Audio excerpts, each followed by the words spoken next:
வாழ்க, குருவே துணை, குரு அடி போற்றி. ஸ்ரீ பாலசுப்பிரமணியர் அருளால் ஆன்மீக அன்பர்கள், ஜோதிட அன்பர்கள், நேயர்கள் அனைவருக்கும் அன்பான வணக்கங்கள்.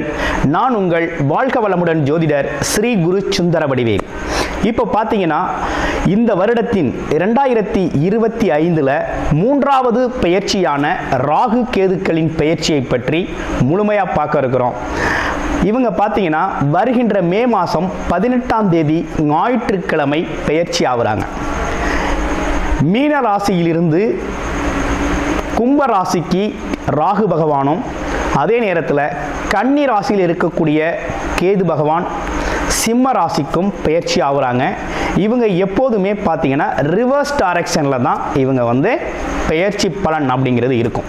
ராகு கேதுக்கள் சாயா கிரகங்கள் அப்படின்னு சொல்லக்கூடிய இவங்களோட பலன்கள்லாம் எப்படி இருக்கும் அப்படின்னு பார்க்கையில், அதுக்கு முன்னால் ராகு கேதுக்கள் எப்படிப்பட்டவர்கள் அப்படிங்கிறதையும் சின்னதாக நம்ம தெரிஞ்சுக்கலாம். ராகு அப்படிங்கிறவர் பார்த்தீங்கன்னா உலக போகங்களை அனைத்தையும் கொடுத்து பிற்பகுதியில் அதற்கான அனைத்து விதமான வாய்ப்புகளையும் கொடுப்பார். ராகு உலக போகங்களில் அனைத்து விதமான வாய்ப்புகளையும் கொடுத்து பிற்பகுதியில் அதன் மூலமாக சின்ன சின்ன தவறுகளை செய்ய வச்சு சிறு தண்டனைகளையும் கொடுக்கறது மட்டும் இல்லாமல் கொடுக்கிறவர் தான் ராகு. கேது அப்படிங்கிறவர் பார்த்தீங்கன்னா ஆரம்பத்திலேயே பல்வேறு விதமான கஷ்டங்களையும் துன்பங்களையும் இன்னல்களையும் கொடுத்து தன்னோட பிறப்பின் நோக்கத்தை அறிய செய்து பிறகு அவங்களுக்கான வசதி வாய்ப்புகளை கொடுக்கிறவர் தான் கேது பகவான். இருவருமே ஒருத்தருக்கொருத்தர் பெரிய பலம் வாய்ந்தவர்களாக இருக்கிறாங்க. ஜோதிடத்தில் எல்லாரையும் விட மிகவும் பலம் வாய்ந்தவர் ராகு பகவான் இருக்கிறார். அதை விட ஒருபடி மிஞ்சி கேது பகவானும் இருக்கிறார். இப்போ இவங்களை தாண்டி மிகப்பெரிய விஷயங்களை இந்த ஜோதிடத்தில் செய்ய முடியாது. இந்த ராகு கேதுக்கள் அப்படிங்கிறது பார்த்தீங்கன்னா சந்திரன் சூரியனை நெருங்கி செல்லுது அப்படின்னா சந்திர கிரகணம், சூரிய கிரகணம் அப்படிங்கிறது ஏற்படக்கூடிய ஒரு அமைப்பு இருக்குது. அடுத்து ராகு கேதுக்களுக்கு இடையில் ஒருத்தரோட பிறப்பு ஜாதகத்தில் கிரகங்கள் அனைத்துமே அடைபட்டு போச்சு அப்படின்னா கால சர்ப்ப தோஷம் அப்படிங்கிற ஒரு பாதிப்பு ஏற்படும். இந்த காலகட்டத்தில் உங்கள் ஜாதகத்தில் எந்த கிரகம் உச்சம் ஆட்சி பெற்று வலிமையாக இருந்தாலும் அதோட பலன்களை முழுமையாக நம்ம அனுபவிக்க முடியாது அப்படிங்கிற ஒரு சூழ்நிலை இருக்குது. இப்படிப்பட்ட கிரக அமைப்புகளோடு இருக்கக்கூடிய ராகு அப்படிங்கிறது பாட்டனார் சம்பந்தப்பட்ட வம்சவழி சம்பந்தப்பட்ட விஷயத்தையும், கேது அப்படிங்கிறது ஆன்மம் உள்நிலை சம்பந்தப்பட்ட விஷயத்தையும், அம்மா வர்க்கம் சம்பந்தப்பட்ட விஷயத்தையும் குறிப்பெடுத்து தரக்கூடிய ஒரு அமைப்பு அப்படிங்கிறது தான் ராகு கேதுக்கள். இப்படிப்பட்ட ராகு கேதுக்கள் என்ன விதமான பலன்களை தர இருக்குது, இதில் உங்களுடைய ராசிக்கு இந்த பெயர்ச்சி பலன்கள் எப்படி இருக்குது அப்படிங்கிறத முழுமையாக இப்போ பார்க்க இருக்கிறோம். ராசி காலச்சக்கரத்தின் 6வது ராசியான கன்னி ராசிக்கு ராகு கேது பெயர்ச்சி எப்படி இருக்க போகுது, என்ன செய்யலாம், என்ன செய்யக்கூடாது, என்ன விதமான விஷயங்கள் உங்களுக்கு சிறப்பாக அமையும் அப்படிங்கிறத பற்றி பார்க்க போகிறோம். கன்னி ராசி அப்படின்னாலே பார்த்தீங்கன்னா ராகு கேதுக்கள் அமர்வு அப்படிங்கிறது இப்போ உங்கள் ராசியிலிருந்து பார்த்தீங்கன்னா 6-12 இருக்குது. 6-12ஆம் இடங்களில் ராகு கேதுக்கள் அமைகிறது அப்படிங்கிறது ஒரு நல்ல அமைப்பு, ஒரு சிறப்பான அமைப்பு அப்படின்னு சொல்லணும். அப்போ கன்னி ராசிக்கு இதுவரைப்பட்ட கஷ்டங்கள் அனைத்துமே தீர்வாகும், நல்லபடியாக இருக்கும். அப்போ இந்த ராகு கேது பயிற்சி உங்களுக்கு சாதகமான பலன்கள் நிறைய கொடுக்க இருக்குது, சாதகமான பலன்களை நிறைய கொடுக்க இருக்குது அப்படின்னு தான் சொல்லணும். சாதகமான பலன்களை கொடுக்க இருக்குது. என்ன மாதிரி சாதகமான பலன்கள் கொடுக்க இருக்குது அப்படின்னா, பலன்கள் சம்பந்தப்பட்ட விஷயத்தில் பார்த்தீங்க அப்படின்னா இதுவரையும் கேது பகவான் ராசியிலேயே அமர்ந்து பல்வேறு விதமான மன கஷ்டங்கள், சிரமங்கள் அப்படிங்கிற ஒரு விஷயத்தெல்லாம் ஏற்படுத்திட்டார். ஆமாம், மன தடுமாற்றத்தை ஏற்படுத்திட்டாரு. எடுக்கிற முயற்சிகளில் தடைகளை உருவாக்கி விட்டுட்டாரு. ஆமாம், நம்மளை சுற்றி நல்லதே நடந்தாலும் நம்மளோட ஃபீலிங் சரியாக இல்லை அப்படிங்கிறது மாதிரி ஒரு உணர்வுகளை கொடுத்துட்டாரு. அப்போ இந்த விஷயத்தில் இனிமே மாற்றம் ஏற்படுது. 12ஆம் இடத்துல இருக்கிறார். 12ஆம் இடம் அப்படிங்கிறது பார்த்தீங்கன்னா உங்களுக்கு ஒரு நல்ல ஸ்தானம் தான். அது ஒன்றும் பெரிய கெடுதலான ஸ்தானம் கிடையாது. கெட்ட கிரகங்கள் கெட்ட இடத்துல இருக்கிறது அப்படிங்கிறது, மறைவு ஸ்தானத்தில் இருக்கிறது நல்லது தான். அப்போ மறைவு ஸ்தானத்தில் இருக்கிறது அப்படிங்கிறது ராகு கேதுக்கள் எந்த இடத்துல ஸ்தானபலம் பெறுதோ அந்த இடத்துக்கு ஒரு பாதிப்பை கொடுப்பாங்க. அப்படி கொடுக்கையில் 12ஆம் இடத்துல என்ன விதமான பாதிப்பை கொடுக்குறாங்க அப்படின்னா, கொஞ்சம் மன விரயங்கள் சம்மந்தப்பட்ட விஷயத்த இருக்கும். அப்படின்னா தூக்கம் சரியாக இருக்காது, சரியான தூக்கம் வராது, தூக்கத்தில் ஒரு தடுமாற்றம் இருக்கும், தூக்கத்தில் ஒரு முன்னேற்றம் இருக்காது, தூக்கம் சார்ந்த விஷயங்கள் அப்படிங்கிறது கொஞ்சம் கெட்டு போகும். அதனால கொஞ்சம் உடல் ஆரோக்கியத்தில் உடல் சார்ந்த சோர்வு அப்படிங்கிறது ஏற்படும். இதுதான் உங்களுக்கு ஏற்படக்கூடிய ஒரு அமைப்பு. சில பேருக்கு கனவுகள் காட்சிகள் சார்ந்த விஷயங்கள் உருவாகும். இந்த மாதிரி விஷயங்களை கொடுப்பார். ஆனால் 6ஆம் இடத்துல இருக்கக்கூடிய ராகு அப்படிங்கிறவர் நற்பலன்கள் நிறைய சொல்லியே இருக்கிறார். என்னன்னா, எதிரி, வம்பு வழக்குகள், கடன், பகை, நோய் இவை அனைத்தையும் அரியோடு அடிக்கிறாரு. இதுக்கு எல்லாத்துக்குமே ஒரு நல்ல தீர்வை கொடுக்குற வகையில் ராகு அப்படிங்கிறது ஸ்தானபலம் பெறாரு. அப்போ ராகு ஸ்தானபலம் பெறுறது மட்டும் இல்லாமல் குரு பார்வை அப்படிங்கிற ஒரு விஷயமும் அங்கே ஏற்படுது. குருவோட பார்வை அப்படிங்கிற ஒரு விஷயமும் அங்கே உங்களுக்கு உருவாகுது. அப்போ இந்த காலகட்டத்தில் என்ன மாதிரி விஷயங்கள் நடக்க இருக்குது அப்படின்னு பார்த்தோம் அப்படின்னா, இந்த காலகட்டத்தை பொறுத்த வகையில் பார்த்தீங்க அப்படின்னா, உங்களுக்கு 6ஆம் இடத்துல இருக்கிறதுனால வேலை சம்பந்தப்பட்ட வாய்ப்புகளை நிறைய கொடுப்பார். வேலை சம்பந்தப்பட்ட வாய்ப்புகள் நிறைய அமையும். அடுத்து பாருங்கள், நோய்வாய்ப்பட்டிருந்தால் அந்த நோய்வாய்ப்படுறது தீரும், நல்லாயிருக்கும். அடுத்து பாருங்கள், நோய்வாய்ப்பட்டது மட்டும் இல்லாமல் இன்னொரு விஷயம் என்ன இருக்குது அப்படின்னா, கடன் பிரச்சனைகளுக்கு ஒரு தீர்வு அமையும். எதிரிகளால் ஏற்படக்கூடிய தொந்தரவுகள் மறையும். ஆமாம், பகை உணர்வுகள் மாறும். இப்படிப்பட்ட விஷயங்கள்லாம் ரொம்ப நல்லா இருக்குது. கேட்ட இடத்துல கடன் விஷயங்கள் கிடைக்கும் அப்படிங்கிற மாதிரி நல்லா இருக்குது. அப்போ கிட்டத்தட்ட ஒரு நல்ல விஷயங்கள் தான் உங்கள் வாழ்க்கையில் நடக்க இருக்குது. நல்ல முன்னேற்றமான காலகட்டம் அப்படின்னு இந்த காலகட்டத்தை சொல்லலாம். பொதுவாகவே ராசியிலிருந்து 3, 6, 10, 11ஆம் இடங்களில் ராகு கேதுக்கள் அமர்ந்தாலே நல்லதை நிறைய செய்வாங்க.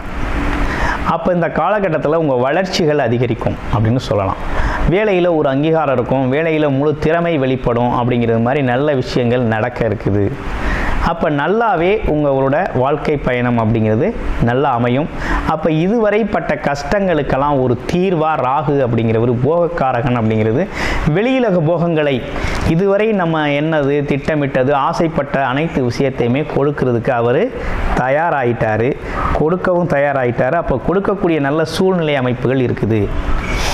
ஆமாம், இவை அனைத்துமே நல்ல விஷயங்கள் தான். குறிப்பாக நோய் அப்படிங்கிற ஒரு விஷயத்தை குறைக்கிறாரு, கடன் பிரச்சனையை தீர்க்கிறாரு, எதிரி பகை உணர்வு பகை சார்ந்த விஷயங்கள்லாம் மாறுது. எதிரிகளே இல்லாத அளவுக்கு, எதிரியாக நம்மளை யாரும் பார்க்காத அளவுக்கு ஒரு நல்ல விஷயத்தை அவர் ஏற்படுத்தி கொடுக்குறார். அப்போ போட்டி அப்படிங்கிற ஒரு விஷயம் நமக்கு இருக்காது. நம்மளே தான் நமக்கு போட்டியாக செயல்பட போகிறோம், நம்ம திறமைக்கு நம்ம தான் சவாலாக இருக்க போகிறோம் அப்படிங்கிற மாதிரி நல்ல விஷயங்கள் இருக்குது. இவை அனைத்தும் பார்த்தீங்கன்னா கோச்சார ரீதியான பொது பலன்களாக இருக்குது. அப்போ உங்களோட பிறப்பு ஜாதகத்தில் எப்படி இருக்குது அப்படிங்கிறத பார்க்கணும். பிறப்பு ஜாதகம் எப்படி இருக்குது அப்படின்னா, பிறப்பு ஜாதகத்தை பொறுத்த வகையில் நீங்கள் முழுமையான ஜாதகத்தை இந்த காலகட்டத்தில் பார்த்துக்கணும். ஏன்னா 3 விதமான கிரக பயிற்சிகள் இப்போ நடந்திருக்கு இல்லையா? என்ன? சனி பயிற்சி, ராகு கேது பயிற்சி, குரு பயிற்சி நடந்திருக்கு. அப்போ இந்த பயிற்சிகள்லாம் கோச்சார நிலையில் நடந்திருக்கு. அந்த பயிற்சிகள்லாம் நமக்கு நடந்திருக்கக்கூடிய நடக்க இருக்கக்கூடிய தசாபுத்தி அமைப்புகளுக்கு சாதகமாக இருக்கா இல்லை பாதகமாக இருக்கா, முன்னேற்றமாக இருக்கா அப்படிங்கிறத நம்ம தாங்க பார்க்கணும்.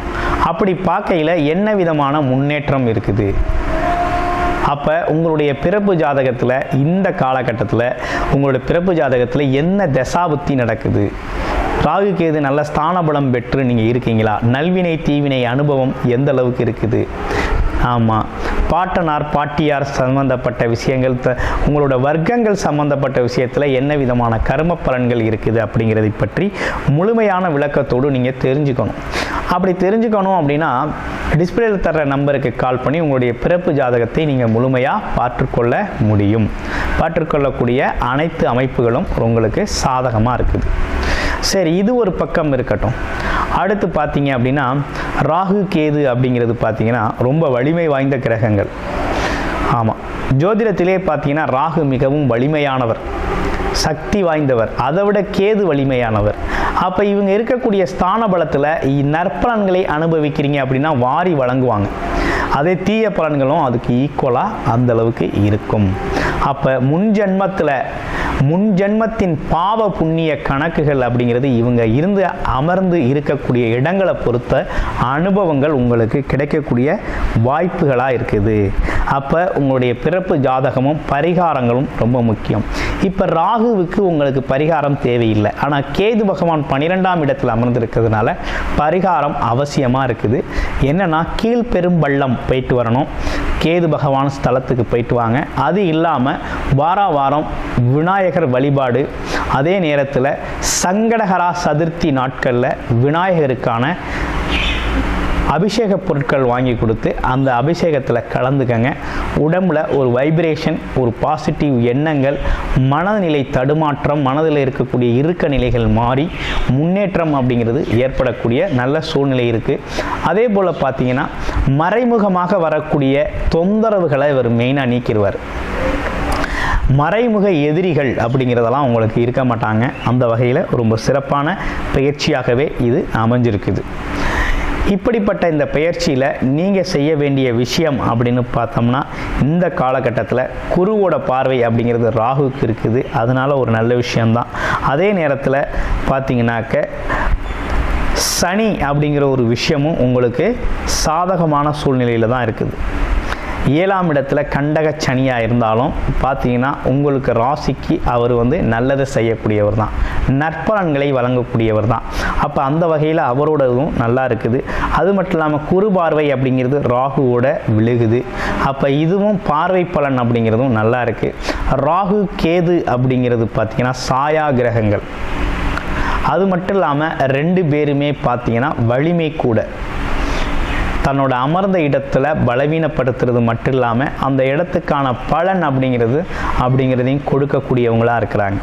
சனிக்கு பிறகு அதிகப்படியான பலன்களை கொடுக்கக்கூடியது, அதிரடியாக கொடுக்கக்கூடியது அப்படின்னா ராகு கேதுக்கள் தான். அப்போ அந்த வகையில் பார்த்தீங்க அப்படின்னா இந்த காலகட்டம் உங்களுக்கு சாதகமாக இருக்கா பாதகமாக இருக்கா அப்படிங்கிறது பார்த்தீங்கன்னா கோச்சார நிலைகளில் கொஞ்சம் சாதகமாக தான் இருக்குது. நற்பலன்கள் நிறைய நடக்கும் விதத்தில் தான் இருக்குது. ஆனால் பிறப்பு ஜாதகத்தில் எப்படி இருக்குது அப்படின்னு பார்த்துக்கணும் அப்படின்னா நீங்கள் டிஸ்பிளேல தர்ற நம்பருக்கு கால் பண்ணி உங்களுடைய பிறப்பு ஜாதகத்தை முழுமையாக நீங்கள் பார்த்துக்கொள்ள முடியும். அடுத்து நம்ம கூறியிருக்க பரிகாரங்கள்லாம் செஞ்சுக்கங்க. கன்னிராசியை பொறுத்த வகையில் இனி ஒரு நல்ல காலம்தான், நல்லதொரு விடிவு காலம். குரு 2ஆம் இடமான தனஸ்தானத்தை பார்க்குறாரு. வருமானம் அப்படிங்கிறது அதிகரிக்கும், வேலை வாய்ப்புகள் கேட்ட இடத்துல கிடைக்கும், முன்னேற்றம் அப்படிங்கிறது தொடங்கியாச்சு. ஒரு முன்னேற்றமான காலம்தான் உங்களுக்கு. கிட்டத்தட்ட இந்த சனியோட கண்டகச்சனி பார்வை அப்படிங்கிறது மட்டும் உடல் ஆரோக்கியத்தில் கவனம் எடுத்துக்கணும்.